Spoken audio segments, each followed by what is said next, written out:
Some areas of the UK property market in 2025 are just not good places to invest, in my opinion. These are areas where you're likely to get a poor return on your property investment and a whole load of unnecessary headaches due to local legislation, high voids, and weak tenant demand. So if you're thinking about investing in a UK buy-to-let property this year, here are 7 locations I'd personally avoid. But before we dive in, I want to make one thing absolutely clear. Some of these places are lovely places to live. I just wouldn't personally invest there. So, in 7th place, I've got Blackpool. Now, Blackpool has an average house price of around about £155,000, and single let rents come in at roughly £800 a month, which gives you about a 6.2% yield, at least on paper. But here's the issue. Blackpool suffers from harsh seasonal swings. It's busy in the summer, but winter voids are brutal. Tenant turnover is high in areas like Bloomfield and Luton, which is going to drive up management costs. And the city's long-promised regeneration has kind of stalled in many areas. And if you're looking for HMOs, there are currently just 74 people that are actively searching for rooms, which falls well below my minimum being a required number of 100 people looking. In 6th place, I've got Luton. Now, Luton has an average property price of £317,000 and yields are around about 5.2%, depending on the properties that you're investing in. But the problem with Luton actually starts when you dig just a little bit deeper. Selective licensing has spread rapidly, adding more red tape. And sadly, crime rates in rental hotspots like Biscot and Farley Hill, unfortunately, they remain high, which is kind of pushing up insurance and deterring good tenants from those areas. And affordability is low compared to the national average. And if you're focusing on HMOs, there are currently 349 empty rooms listed, but only 152 people looking, according to Spare Room, which of course is going to mean lots and lots of voids. So I don't think HMOs stack up currently in Luton. Next up, I've got Slough. Now, for years, this was sold to us as the kind of cross-rail winner, wasn't it? But those price rises are long gone. Today, with average house prices at around about £412,000 and rents at around about £1,500, your gross yield is just a little over 4%.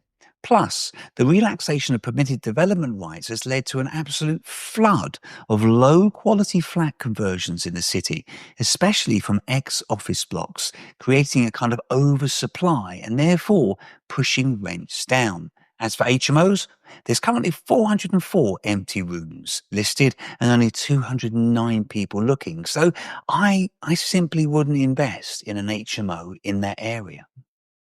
Now, in 4th place, I've got the beautiful Tor Bay, covering Torquay, Paynton and Brixham, where the average house price is around about £280,000. Now, this really is a lovely part of the world, but from an investment point of view, I think it's risky. Yes, it's going to be busy in the summer, obviously, but in winter, vacancy rates can hit 40%. And if you're near the seafront, expected coastal erosion insurance premium is going to really eat into your cash flow.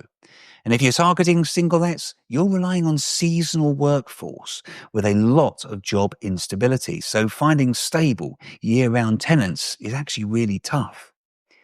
In 3rd place, I have Eastborne, where average prices sit at around about £316,000. Now, this is another seaside location with a very seasonal economy. Off-season occupancy often drops below 45%. And flood risk insurance along the seafront is actually rising sharply.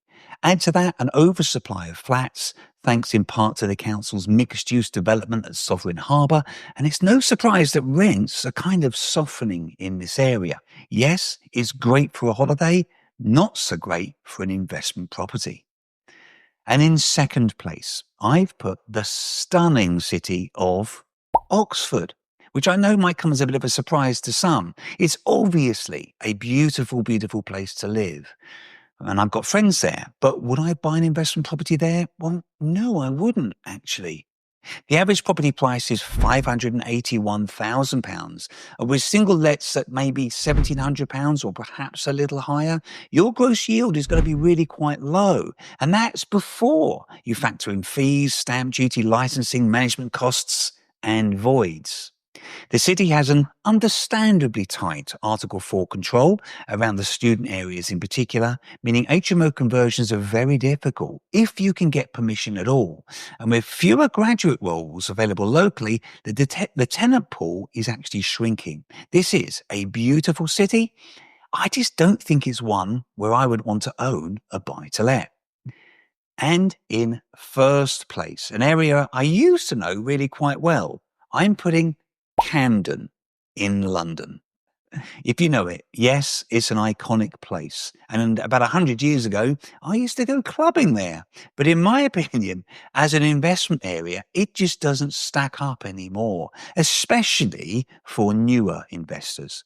The average property prices here are unsurprisingly very, very high at around about £781,000, believe it or not.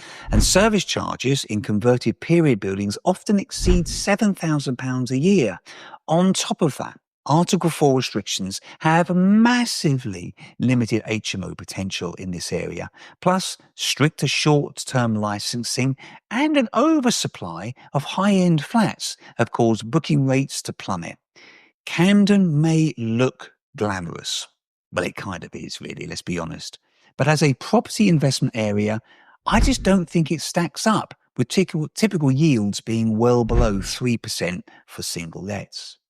So there you have it. 7 places I'd avoid in 2025 if you kind of care about protecting your capital and maybe your sanity as well. Yes, there are always going to be exceptions, but for most hands-off type landlords, these locations come with far more risk than reward. And frankly, I just think there are much, much better places to invest elsewhere. Speaking of which, be sure to look out for my next video, because in that I'm going to be sharing the 7 best places I think you should be investing in 2025 for solid, stress-free returns. Thanks so much for watching this video. I really hope you enjoyed it. And if you think I've missed out anywhere that should be on this list, I would actually love it if you could comment below.